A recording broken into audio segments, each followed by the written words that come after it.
Hello, hello, hello, and welcome to the 17th episode of Mixed Media Reviews. My name is Kelsey, and today I'll be talking about a movie. This week's movie is The Last Airbender. Today's episode is brought to you by the hatred that I feel for myself after having to watch this movie. So, there's that. Of course, I knew the stories about how terrible this movie adaptation was. I remember it was very hated when it first came out, and I never even bothered wanting to attempt to watch it.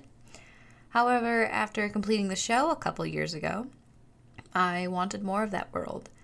I had not gotten my hands on the books yet, and I figured the movie probably wasn't that bad. I know sometimes we in the fandoms, we can take things a little too seriously, see things a little too strictly maybe even, and we say a movie or show is bad because it wasn't exactly like the original source material. So I turned on the movie, and then I turned off the movie. It really was that bad. I did not get very far the first time around because everything was not only wrong, but just not good. It was so bad, and I know I'll just get more into that later, but I could barely watch 15 minutes of it, I think, before I turned it off. So yeah, today's episode is going to have tons of spoilers, because honestly, who cares at this point? Although, there will also be spoilers for the actual show, so be wary of that. But who cares about the movie? And while this episode will be fairly the same structure-wise, I also just kind of was adding stuff as I was watching it. It might not be as cohesive as past episodes have been, but I had a lot of thoughts and a lot of reactions to what I was seeing on screen. I am just going to copy and paste what Google says the movie is about, because I'm not even going to try. And they said, the four nations of air, water, earth, and fire lived in harmony until the Fire Nation declared war. A century later, there is still no end in sight to the destruction. Then, an avatar named Aang, I'm going to call him Aang, discovers that he has the power to control the four elements. He joins forces with Katara, a waterbender, and her brother Sokka to restore balance and harmony to the world. Obviously, it's not looking good when even the Google blurb doesn't get the story straight. It doesn't even get it straight for what the movie actually shows, but whatever. We'll just keep going. I'm going to try to say some nice things about this movie. The opening, pretty good, I guess. The bending doesn't really look great, nor does it visually look great, but I like that they're trying to match the opening of the show with the nations and the benders against the colored backgrounds. Again, it's not great, but it just really goes downhill after this, the first 10 seconds. So I'm adding it to the category because it's not the worst thing in this movie. Appa is pretty creepy, but he's still kind of cute. I mean, Appa was barely in the movie, as was Momo, but I guess I'm just pleased that they even were inclined to include them. The bar is pretty low here, guys. I don't necessarily mind the change in the tattooed arrows that are on Aang. Definitely a chance to get pretty creative with how they represent some visual aspects of the show, and having them be like symbols that make up the arrow. God, I can't even speak today. Having them be symbols that make up the arrow is fairly cool, I'll admit it. Even though I don't think the arrows were on his hands, it was maybe just on his head and neck. I'm just gonna say that this is a style choice. It's not blue, and just kind of let it go. Because they tried to do something that they thought was cool, and you know what? It is kind of cool that it's not just a blue arrow. It's something unique. So, good job, team. There's also a lot more emphasis on the spirit realm in this movie. And maybe that's because they're trying to kind of condense the whole season. It's not really something that I necessarily liked or disliked. It's, I guess, just an observation of what they're doing differently. The spirit world was definitely important in the show. But that was, at least from what I can remember, more to access the Avatar state. And like I mentioned, it's more of a thing that gets more attention in Korra. But again, it's not something that I necessarily like or dislike. Definitely just another choice to mention it as early as they did and to make it so prevalent. Like, that's the reason why the Fire Nation was attacking, I think they said. I don't know. But I'll put it in the like because I am indifferent to it, I guess. John Noble voices the dragon, and you can never go wrong with John Noble. So that's just a positive thing, regardless of the dragon's role or the terrible writing or anything else. But John Noble, solid choice. So that's definitely in the like category. Honestly, I do like a lot of the set design and the costumes. It doesn't look terrible. The different nations all look, fairly distinct from at least what we've kind of see of them. The colors are fairly correct, the blues and the more earth tones for the earth people and stuff. I think they were correct. It's fine. We'll just say that it looked cool. It looked nice. Zuko's ship looked pretty cool. And, had that like steampunky kind of a vibe, but also like a little hint of the imperialism from Japan in it. The architecture was cool. Again, we don't see a lot of the architecture, but the palace that the Fire Lord is in looks palacey, and we'll just say they did a good job because again, the bar is so low, guys. The only chemistry in the entire movie is between Sokka and Princess Yue, and I'm also realizing I called her Princess Yu in the last episode, so just ignore my dumb brain. Which, finally, this movie is so freaking flat. And we finally see two characters that don't seem like they're just reading a script while talking to each other. They're even kind of cute. Though, of course, typical, they barely show anything. But the scene where she explains, because of course it's her explaining, where she's explaining why she has white hair was actually, cute. And it seemed natural. They had some good back and forth banter, almost. I guess we'll classify it as banter. And they looked like they had emotions, which was very much absent throughout this entire movie with any kind of emotion. So that was nice to see. And,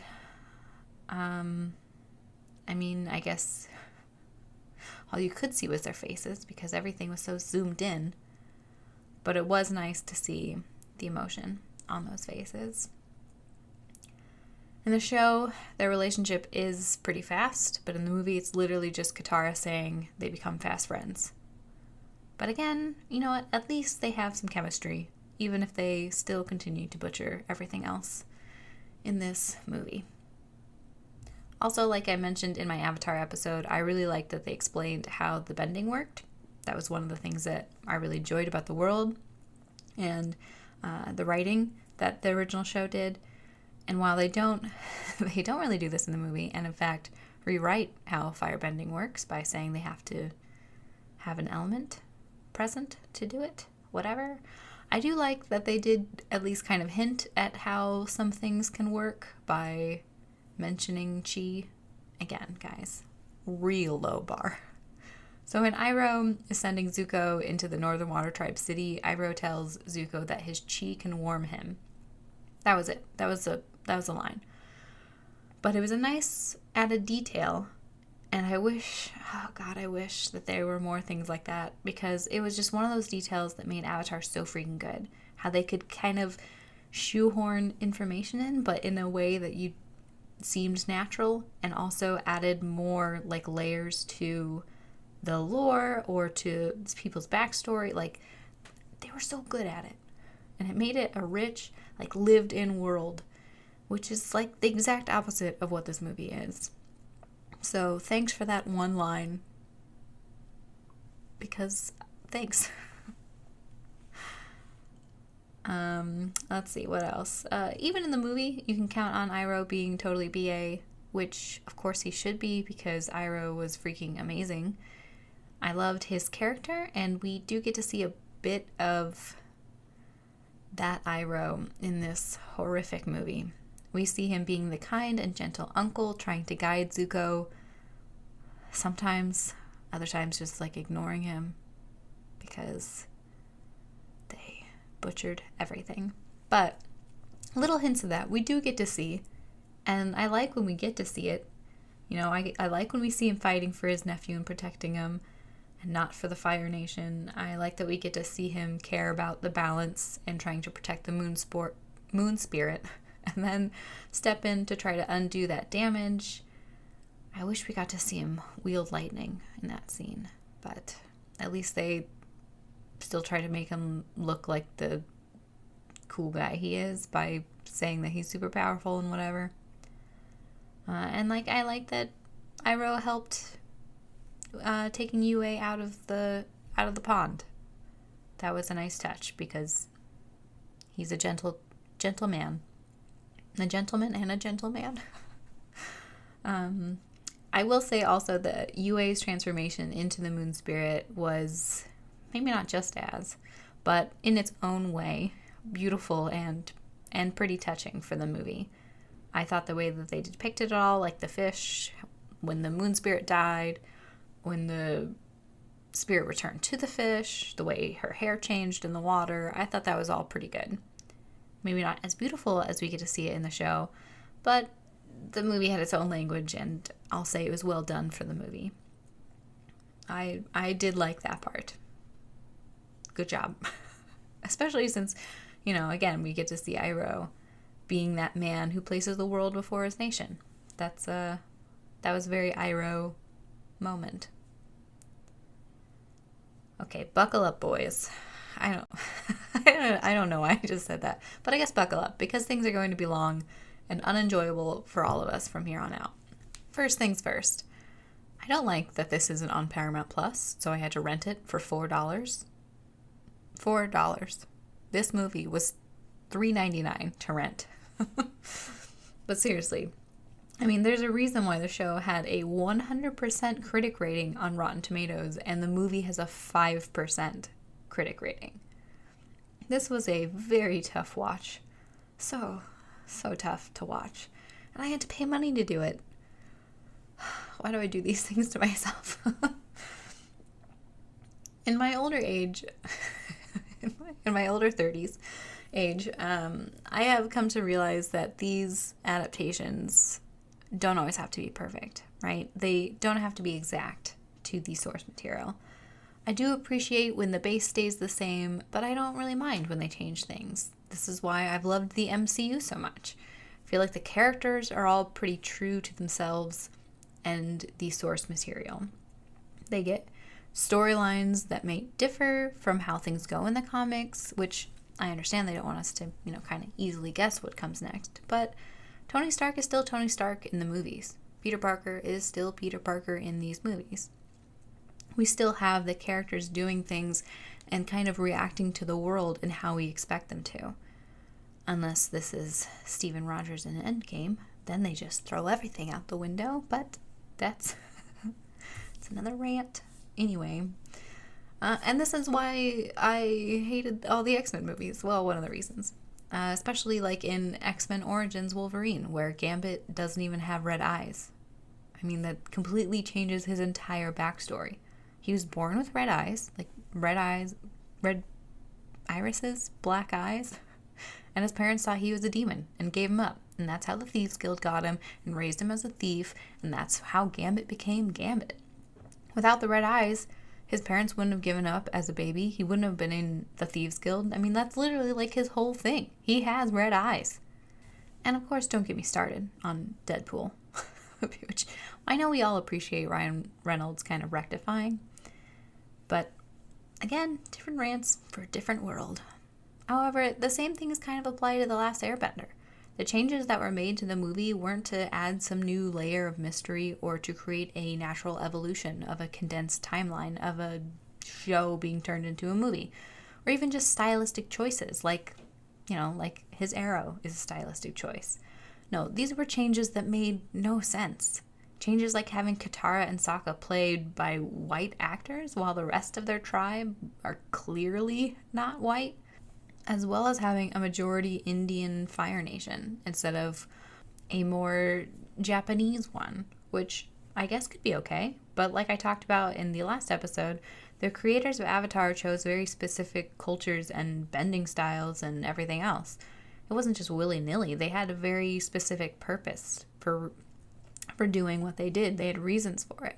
And while, again, I don't necessarily mind changing up the actor's race or ethnicity, when you combine it with everything else that they do in this movie, though, it's very apparent that they lacked the connection to the source material. We have a rich world with nations that have rich histories, ones that were blended to dictate bending styles, cultures, architecture, fashion. And when you lump in all the choices they make for you in this movie, you realize that they have no understanding of that rich history or of the lore or of anything else in the Avatar world. Again, I like a solid base from the source that people can then build off of and create something maybe new or different. Why do an adaptation if you're going to change the very base of what you're doing? It's like the new Charmed. Why call it Charmed if the only thing that you're going to do is the same few like word choices and that they have the names are all the same letter? Okay, again, different rant. Should I just start doing rant episodes? Maybe. But the point is that I understand when picking people, sometimes it's better to just pick a person and it doesn't really matter their race. I like that. Remember Brandy's Cinderella? Just pick the person who's going to be good for the part. But when you have a story that you are building from, a source to do it from, and obviously they weren't actually people that were, from X country. It was a made-up place.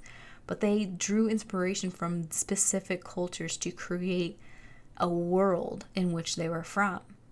And to just kind of cast aside and just do whatever you want, cast a white actor to play Katara when everything that was kind of built up around Katara's life and heritage and culture and ancestry and everything else that's a part of the water tribes was not white. It just seems like they weren't just doing it because they got good actors and actresses to play these roles. They did it because they just felt like they just didn't care. And which is apparent with everything else that I'm going to talk about today. Because another terrible change is Zuko having only like a slight minor scar on his face. Like you can barely see it. Only if he's facing like a certain direction do you really notice it. And much like Gambit, we needed to see something very noticeably different. Instead, we got a slight scarring and like there's a little hair missing and like his eyebrows messed up. But Zuko got that scar because his father is an abusive tyrant who maimed his own son to dishonor him and then cast him out of the nation, of his home. Zuko wore that very noticeable and distinct scar as a badge of dishonor. It was a sign to all those that he came across that he was the dishonored son of the Fire Lord. It needed to be distinctive, and it needed to be very hard to hide. And speaking of dishonor, where is his ponytail? Where are all the Fire Nation's top knots? Again, it's rewriting things that they shouldn't be rewriting. Because honor is a huge deal to the Fire Nation, which is something that we learn about over the course of the show. It's literally the entire storyline about, why he cuts it off, why he cuts off the ponytail, how he gets his hair. They go into detail about the meaning behind it, and yet they just leave it out.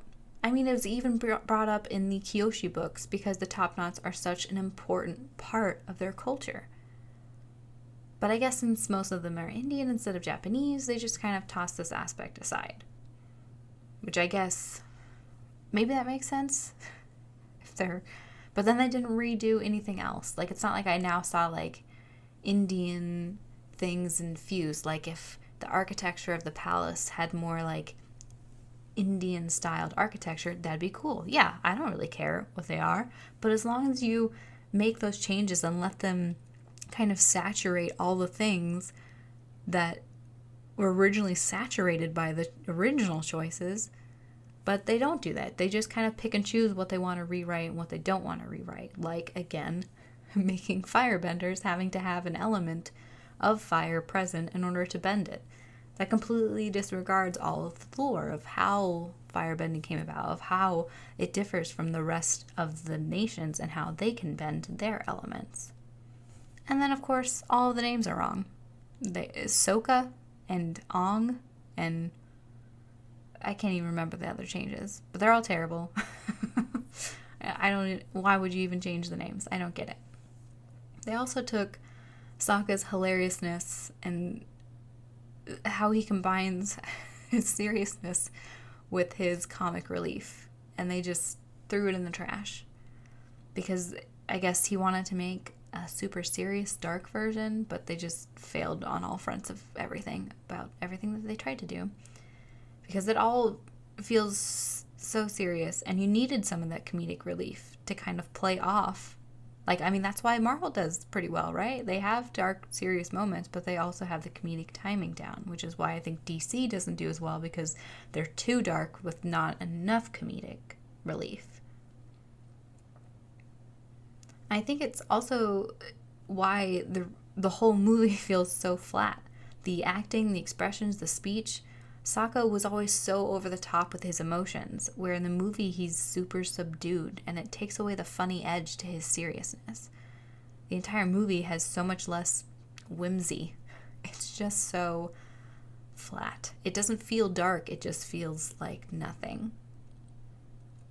There's also a point where Katara narrates and says his name, because of course she's narrating, because that's 90% of the movie is them talking, narrating. And it's annoying. But then in the next scene, she asks his name. So she knows his name when she narrates the storyline, but she doesn't know it until she asks him in the next scene. And it just feels very odd and disjointed. And this is long after they've already rescued him, because they rescue him and then fly to one of the air temples.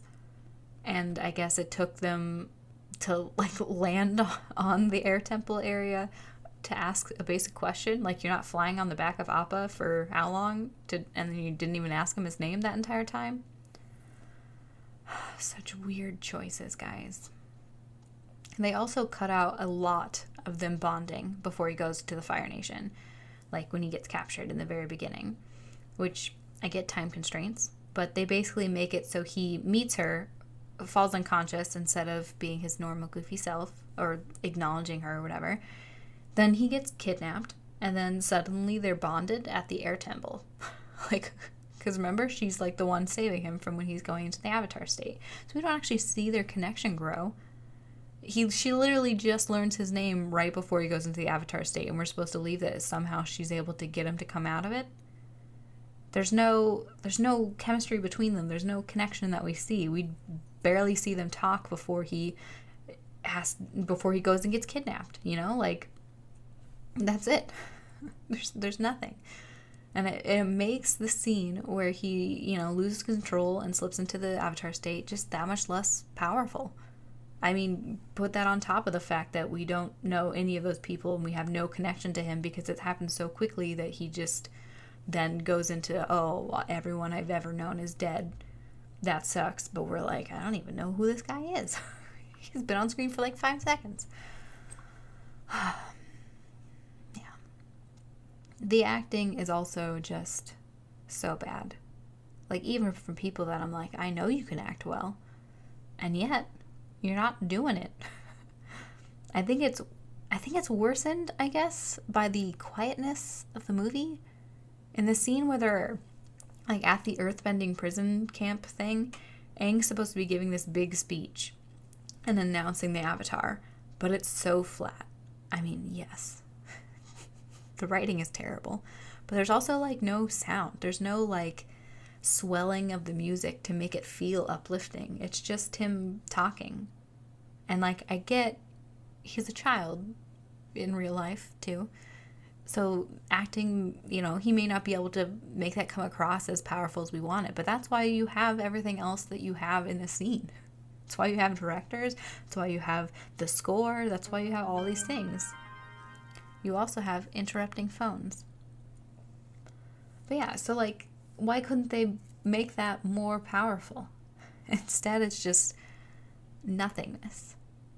And then we get, right after that, a Fire Guard nation pokes fun at Aang by saying something like, if you were the Avatar, you'd be an Airbender. And can you airbend, boy?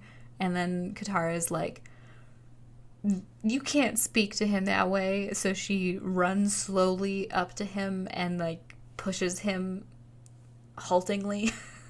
It's just even more anticlimactic. And so again, the acting isn't great, which I will, when it's young kids, that's not something that we need to necessarily dwell on, whatever, especially when it's people that have never even acted before. But it's so much worsened by bad acting or bad writing and no music.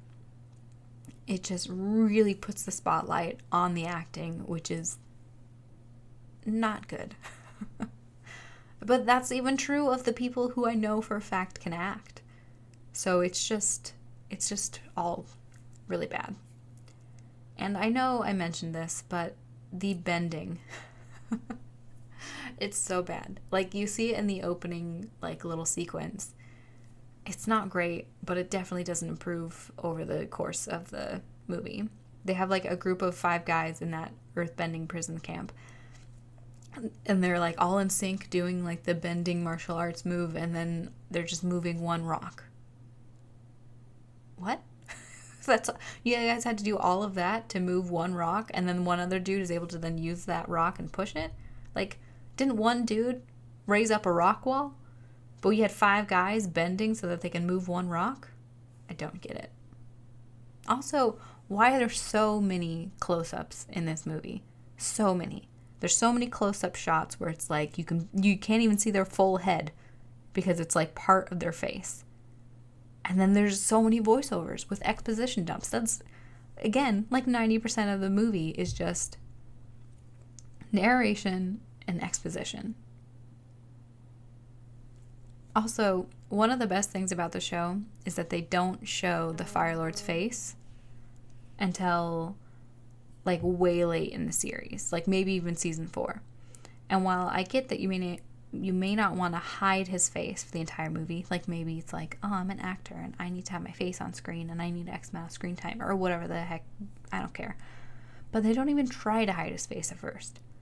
I loved that the Fire Lord was in the shadows. It made his character that much more ominous. We only ever saw him from behind. He was mysterious. It made him more powerful. It made him more evil feeling because we didn't ever get to see his face.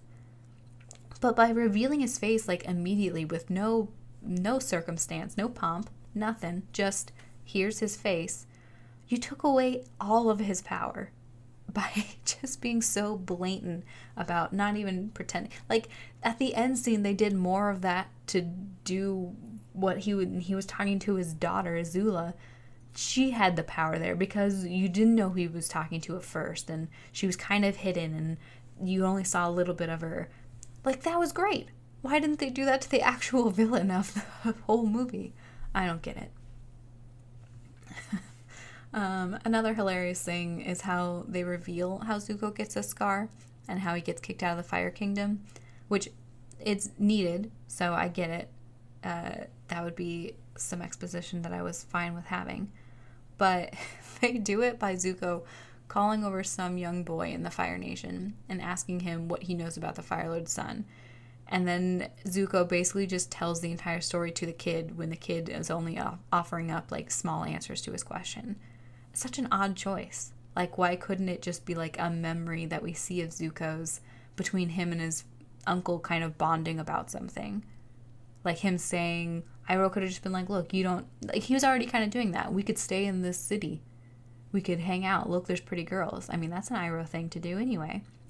And then just be like, you don't need, you didn't lose your honor. Your dad couldn't have taken it from you. Like, blah, blah, blah, whatever. And then Zuko could have had that memory. But instead he's like, I don't know, because everything has to be explicitly explained. There's no subtext in this movie. There's no us trying to figure it out or piece things together over time. It's just everything has to be literally explained by a character with their mouth and their words. Because that's the only way they told us anything. And at this point, I was only like 40 minutes in, which felt like I was already like 2 hours along. But I realized that we barely had any scenes that helped the movie flow. So many are kind of cut off from the next scene with montages between them and exposition and stupid things. There isn't really any sense of real time passing. We just see montages, and then we're in another scene where they're explaining something. And it's just one of the thousands of reasons that this movie just never had any promise. I mean, there's so much that happens in this movie, or in the show, and condensing it into an hour and a half, it really isn't possible. Because every scene that they do in this movie is just used to explain backstory, or to explain what we missed from a montage, or we see them talk about talking. We don't see them actually doing it, like when Sokka tells Katara to talk to Aang. But then the next scene is Aang leaving and Sokka telling Katara, I guess the talk didn't work. Why didn't we see that talk? It's just every single piece of dialogue is a way to tell the viewer more information instead of the characters actually talking and discussing something together. We see General Zhao all the time saying, well, as you know, this is this, and as you know, this is... Like, yeah, we get it. You don't have to tell us every single time, and you certainly don't have to have the characters telling other characters things that you want us to know. Another scene, Zhao mentions that that the Avatar has been seen fighting against the Fire Nation in the village, and it's been very impressive, but he's only used airbending against the soldiers. Yet, again, we never really see any of that. We saw him use airbending against one soldier. It was not impressive, but the rest of it, we didn't ever really see them do anything. So the whole movie, again, is just telling them so that we can know what's going on instead of just showing us what's going on. There's nothing for us to figure out, to piece together on our own. It's all just told to us by the characters telling each other what's going on. And it's so bad. It's just so bad. Because every single scene just feels like I don't even know, like you're not watching a movie, you're just watching a series of scenes. Because there's so much going on that they constantly switch between all of the characters, between all the different, places in the story. And each scene is therefore catching us up on what's been going on by the characters telling each other. And instead of seeing what's been going on, we just, again, hear them catching up. I also... in the show, I really loved seeing all the creatures that they came across. And it was super disappointing that there were barely any in this movie. There was Appa, Momo, and then we don't really see anything until the Fire Nation attacks the Northern Water Tribe and we see them riding those, huge Komodo dragon things. Where are all the fun creatures in this movie? There's none. Where'd they go? That was a great part. I love seeing the little turtle ducks. They were so cute. And I just have a note here that says, seriously, every scene has to have some kind of backstory in it. Because I think this is the point where Aang and Princess Zuko are, fighting in the Northern Water Tribe. And Aang is, waking up unconscious. And Zuko is, just looking out a window talking about his sister and how his sister is more loved by his dad and how he has to earn back his honor. And he's just, monologuing to himself, because of course he is, because how else would we know that his dad loves his sister more unless we hear it come out of the character's mouth? Oh gosh. So the show had so many moments with women being super powerful, but they did not showcase that at all in the movie. Not a single one. They completely cut out the Kyoshi warriors. And Katara never even really shows her strength throughout the movie. All of the good... there's a scene where Katara is in a voiceover, of course, and talking about how Aang can't get the hang of waterbending for some reason, and he like walks over to like watch her, and she's like doing the movements of waterbending, but you don't see any water bending. But yeah, that's like basically the entire show, like, or the entire movie. All of the good character development in that show was basically just taken away and forgotten about. We never see anyone grow except for, I guess, Aang when he can waterbend better later, which I guess is just because that's the end of season 1, is that he can then like waterbend. But like, there's no character growth. They took away Sokka's character growth. They took away Katara's, learning to become a better bender. Like, she learned a lot from the Northern Water Tribe too, but that's just all left out. Like, we don't really even see Sokka or Zuko grow at all.